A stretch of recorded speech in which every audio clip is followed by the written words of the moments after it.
Angels ने दिए संदेश, देश के 6 शहर 2030 तक डूब जाएंगे। मुंबई, कोची जैसे शहरों पर पड़ेगा टेम्परेचर और तूफानों का असर। देश में समुद्र तट के किनारे मौजूद शहरों पर बढ़ते जलस्तर को लेकर चौंकाने वाले संदेश प्राप्त हुए हैं। मुंबई, कोची, बेंगलोर, चेन्नई, विशाखापट्टनम सहित तिरुवनंतपुरम में कई बड़ी इमारतें और सड़कें 2030 तक डूब जाएंगी। मुंबई में बांद्रा वर्ली सी लिंक के डूबने का भी खतरा है। सरकार ने शहरों के समुद्री किनारे के लिए एक हाई रेजोलेंस डिजिटल मॉडल तैयार किया है। इसके बाद जल स्तर और बाढ़ को मापने के लिए एक मैप भी तैयार किया गया है। आईपीसीसी के अनुमान से बताया जा रहा है कि 2030 तक भारत के चारों ओर समुद्र का जल स्तर काफी बढ़ जाएगा।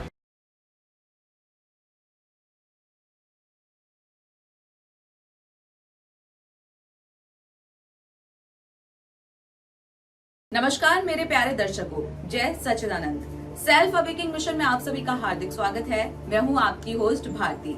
सेल्फ अवेकिंग मिशन परिवार के सभी दर्शकों को मेरा प्रणाम। आप लोगों के कमेंट्स आ रहे थे कि काफी सारे लोगों ने एंजल प्रेडिक्शन की सीरीज को काफी पसंद किया है।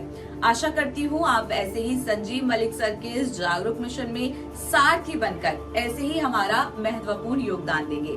ये कारवां ऐसे ही आगे बढ़ता रहे, श्री गुरु महाराज जी की कृपा से। आप सभी श्रोताओं को सेल्फ अवेकिंग मिशन परिवार से जुड़ने के लिए धन्यवाद। अगर आप भी हमारे ग्रुप से जुड़ना चाहते हैं, सेवा करना चाहते हैं, तो नीचे लिंक पे क्लिक करके आज ही सेल्फ अवेकिंग मिशन परिवार से जुड़े। 2030 में नॉर्थ इंडियन ओशन का जल स्तर 1 फीट बढ़ेगा। जलवायु परिवर्तन को लेकर मिनिस्ट्री ऑफ अर्थ साइंसेस ने कहा है कि नॉर्थ इंडियन ओशन के जल स्तर में साल 1874 से 2004 के दौरान हर साल 1.06 से 1.75 मिलीमीटर की रेट से बढ़ोतरी देखी गई है। वहीं 1993 से 2017 के दौरान हर साल 3.3 मिलीमीटर का इजाफा हुआ। दोनों ही मामलों में ये बढ़ोतरी दुनिया भर में समुद्र के जल स्तर में हो रहे औसत बढ़ोतरी रेट के बराबर है। आईसीसी का अनुमान है कि 2030 में नॉर्थ इंडियन ओशन का स्थिर जल स्तर 1986 से 2005 के दौरान रहे जल स्तर के मुकाबले करीब 300 मिलीमीटर यानी कि 1 फीट बढ़ जाएगा। एमओईसी की रिपोर्ट के मुताबिक वैश्विक औसत वृद्धि के लिए यह अनुमान करीब 180 मिलीमीटर है। मुंबई में 1000 इमारतें डूब जाएंगी। साल 2030 तक मुंबई में करीब 998 इमारतों और 24 किलोमीटर लंबी सड़क पर जल स्तर बढ़ोतरी का असर देखा जाएगा। वहीं हाई टाइड के दौरान करीब 2490 इमारतें और 126 किलोमीटर सड़क प्रभावित होगी। चेन्नई में इस वजह से 55 इमारतों और 5 किलोमीटर लंबी सड़क को खतरा होगा। इनमें अधिकतर निचले इलाकों में मौजूद रिहायशी बिल्डिंग होगी। कोची में 2030 तक करीब 464 इमारतों के प्रभावित होने की संभावना है। हाई टाइड के दौरान ये संख्या बढ़कर 1502 हो जाएगी। तिरुवनंतपुरम में ये आंकड़ा 349 और 387 इमारतों का रहेगा। वहीं विशाखापट्टनम में 2030 तक करीब 206 घर और 9 किलोमीटर सड़क नेटवर्क डूबने की। बचाव के लिए सड़कों की ऊंचाई बढ़ानी होगी। तटीय शहरों से कितना पानी अंदर के इलाकों में जाएगा, ये इस बात से निर्भर करेगा कि हमारे पास किस तरह का कॉन्टिनेंटल शेल्फ है। कॉन्टिनेंटल शेल्फ समुद्र के नीचे डूबा हुआ कॉन्टिनेंट का एक किनारा होता है। जल स्तर में बढ़ोतरी का असर अलग अलग इलाकों में अलग अलग होगा। जलवायु परिवर्तन सबसे अहम कारण। Indian Institute of Tropical Meteorological Department के जलवायु वैज्ञानिकों ने बताया है कि तटीय शहरों के डूबने का एकमात्र फैक्टर समुद्र के जल स्तर में इजाफा ही नहीं है, बल्कि तटीय इलाकों में रहने वाले लोग पहले से ही जलवायु परिवर्तन का खामियाजा भुगत रहे हैं। मौजूदा समय में चक्रवात, तूफान और भारी बारिश की घटनाएं बढ़ रही है। ये तटीय बाढ़ का कारण बन रही है। पिछले 4 दशक में पश्चिमी तट पर चक्रवात में 52% का इजाफा हुआ है। 1950 के दशक के मुकाबले भारी बारिश में 3 गुना बढ़ोतरी देखी गई है। 2030 तक वैश्विक तापमान परिवर्तन 2 डिग्री सेल्सियस के करीब होगा। इसके बाद चक्रवात और भारी बारिश से और भी तेजी आएगी। समुद्र के जल स्तर में बढ़ोतरी और इन सभी घटनाओं से तटीय बाढ़ भी आ सकती है, जिसका असर एक बड़े इलाके पर पड़ेगा।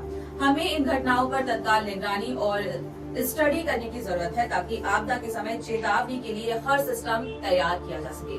दुनिया में कई ऐसी जगह हैं जिनके बारे में कहा जा रहा है कि ये जगह 21 सदी के आखिरी तक जल प्रलय से प्रभावित हो सकती है। इनमें मालदीव, इटली जैसी जगहें हैं जहां के शहरों की समुद्र में डूबने की संभावना आने वाले समय के लिए बढ़ चुकी है। दुनिया कब और कैसे खत्म होगी, ये सवाल हम अक्सर एक दूसरे से करते हैं। कोई कहता है हर तरफ महामारी फैल रही होगी, तो कोई कहता है कि धीरे धीरे अधर्म इतना फैलेगा कि विश्व की हर एक चीज का सर्वनाश होता चला जाएगा। लेकिन एक चीज है जिसका डर हर किसी को अभी से सताने लगा है। हम बात कर रहे हैं दुनिया के उन समुद्री क्षेत्रों के बारे में जो जलवायु परिवर्तन से काफी जोखिम भरी हो चुकी है। साथ ही समुद्र का बढ़ता स्तर भी वैज्ञानिकों के लिए चिंता का कारण बन चुका है। कहा जा रहा है कि 21वीं सदी के आखिर तक दुनिया के कई शहर जल प्रलय की वजह से डूब जाएंगे। मालदीव जो अपने नीले समुद्र के बीच बसा हुआ है, जहां हनीमून बनाने वाले कपल से लेकर सेलिब्रिटीज हर कोई आता जाता है, उस जगह की हालत 21वीं सदी से पहले डूबने वाली हो जाएगी। मतलब ऐसा कहा जा रहा है कि ये देश भी बढ़ते जल स्तर की वजह से डूब सकता है। बता दें, मालदीव दुनिया का सबसे निचला देश है जिसकी औसतन भूमि की ऊंचाई लगभग 1.5 मीटर है समुद्र से। बढ़ते जलस्तर के बाद 1200 द्वीप इसके डूब सकते हैं। वेनिस जिसे अक्सर फ्लोटिंग सिटी कहते हैं, कहा जाता है कि जमीन धंसने और बढ़ते समुद्र स्तर के कारण 21वीं सदी से पहले इसका अस्तित्व खत्म हो जाएगा। तेजी से बढ़ते हाई टाइड्स क्षेत्र प्रसिद्ध नहरों, ऐतिहासिक इमारतों और सांस्कृतिक विरासतों को खतरे में डाल सकते हैं। न्यू ओर्लिस में तूफानी लहरें आती रहती हैं और बढ़ते समुद्र स्तर के हाई रिस्क की वजह से ये जगह भी आने वाले समय में धीरे धीरे जल प्रलय का सामना कर सकती है। इसके अलावा वैज्ञानिकों का अनुमान है कि 2100 तक शहर का एक बड़ा हिस्सा समुद्र में डूब सकता है। बैंकॉक में तेजी से शहरों का विकास होने की वजह से कई जलवायु परिवर्तन देखने को मिल रहे हैं। धीरे धीरे ये जगह भी पानी में डूब सकती है। कहा जा रहा है कि ये सभी कारण शहर में बाढ़ के प्रति संवेदनशीलता को बढ़ा सकते हैं और अनुमान है कि सदी के अंत तक इसका एक बड़ा हिस्सा समुद्र में डूब सकता है। सबसे ताजा उदाहरण है स्विट्जरलैंड। ऊंचे पहाड़ों से टूटे ग्लेशियर ने निचले इलाके में तबाही मचा दी। बर्फ का ये तूफान सिर पर नई आफत की शक्ल में जब उतरना शुरू हुआ तो नीचे घाटी में बसे प्लेटन नाम के गांव में लोगों के पास इतना समय भी नहीं था कि वो कुछ कर पाए।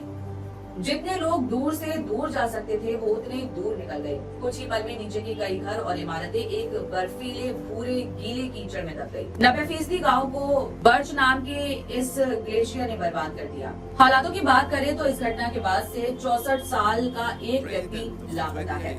स्विट्जरलैंड के पर्यावरण मंत्री एल्बर्ट रोस्के ने कहा है कि ये एक असाधारण घटना है। वैज्ञानिकों ने पहले ही आशंका जता दी है। इसे देखते हुए करीब 300 लोग और उनके मवेशियों को पहले ही गांव से निकाल दिया गया था। अध्ययन से ये बात भी साफ हुई है कि अगर तापमान में बढ़ोतरी बंद हो जाए तो भी ग्लेशियर के पिघलने का सिलसिला सदियों तक चलता रहेगा। इस अध्ययन में 10 देशों के 21 वैज्ञानिकों ने 8 ग्लेशियर मॉडल से दुनिया के 2 लाख से ज्यादा ग्लेशियरों के भविष्य को जानने की कोशिश की। दुनिया में करीब 3.25 लाख ग्लेशियर्स हैं। ब्रुसेल्स के डॉक्टर हेली जिकॉलरी का कहना है कि हमारा अध्ययन ये दर्दनाक सच्चाई बता रहा है कि एक डिग्री तापमान का जरा सा भी हिस्सा काफी अहम है। हम आज क्या करते हैं, इसका असर आने वाली कई सदियों पर पड़ रहा है। इससे ही तय होगा कि हमारे ग्लेशियर कितने बचाए जा सकते हैं। लेकिन दुनिया के लिए ग्लेशियर को तो हम खो ही चुके हैं।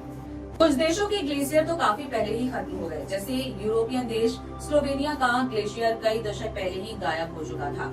सन 2000 से अब तक ग्लेशियरों की 5% बर्फ पिघल चुकी है। यूरोपियन स्पेस एजेंसी के इस वीडियो में आप देख सकते हैं कि इलाकों में कितने ग्लेशियर सन 2000 से पहले अब तक पिघल चुके हैं। यूरोप के कई इलाके में तो ग्लेशियरों की 30 से 40% बर्फ पिघल चुकी है। इसका सीधा असर हमारी साफ पानी की जरूरतों पर पड़ रहा है। यही नहीं, ग्लेशियरों से समुद्र का जलस्तर भी लगातार बढ़ रहा है। सन 2000 से लेकर 2020 तक ग्लेशियरों के पिघलने से समुद्र का जलस्तर 18 मिलीमीटर तक बढ़ चुका है और इसके 2030 तक 32 से 67 मिलीमीटर तक होने की आशंका है। दुनिया भर के ग्लेशियरों की करीब 273 गीगाटन बर्फ हर साल हम खो रहे हैं। अब सोचिए कि बर्फ की ये मात्रा कितनी होगी।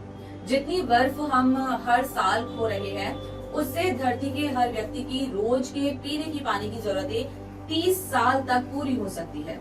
यानी हम 30 साल की जरूरत का साफ पानी 1 साल में ही खो रहे हैं। 90 के दशक में 1993 से 2024 तक समुद्र के पानी के स्तर को देखें तो पता चलता है कि वो अब तक 100 मिलीमीटर यानी कि करीब 10 सेंटीमीटर बढ़ चुका है।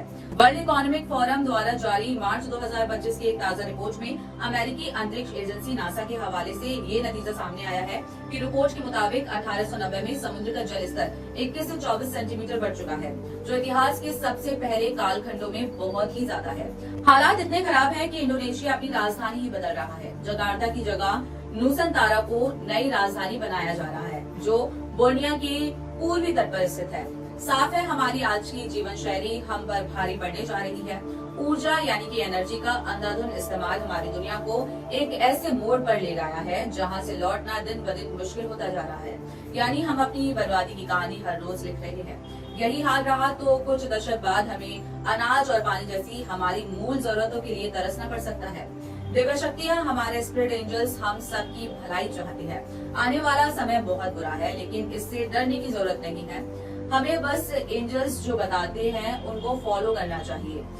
इस तूफानी चक्रव्यूह से वही बचेंगे जो समय रहते गुरु चरणों में समर्पण करेंगे। मैं समझती हूँ कि समर्पण एक बहुत बड़ा हथियार है जो सिर्फ मनुष्य के पास है। परमात्मा ने हमें एंजल्स स्पिरिट गाइड्स के रूप में एक फरिश्ता भेजा है।